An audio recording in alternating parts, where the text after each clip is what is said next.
କୁହାଯାଏ କି ପୁରୁଷ ଲୋକମାନେ କାନ୍ଦନ୍ତି ନାହିଁ। ମୁଁ କହିବି ମୋ ମତରେ ପୁରୁଷ ଲୋକମାନେ ବହୁତ କାନ୍ଦନ୍ତି, ଛୋଟ ପିଲାଙ୍କ ଭଳି ବା ଝିଅଙ୍କ ଭଳି ବି ଲୁହ ଝରେଇକି କାନ୍ଦନ୍ତି।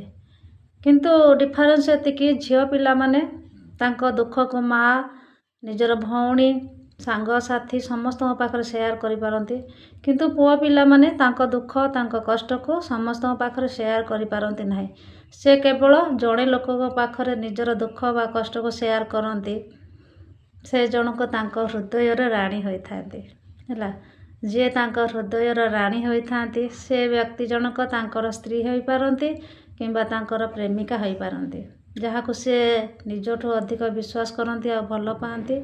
ତାଙ୍କରି ପାଖରେ ନିଜର ଦୁଃଖକୁ ସେୟାର କରନ୍ତି ଆଉ ତାଙ୍କରି ପାଖରେ ହିଁ କାନ୍ଦନ୍ତି।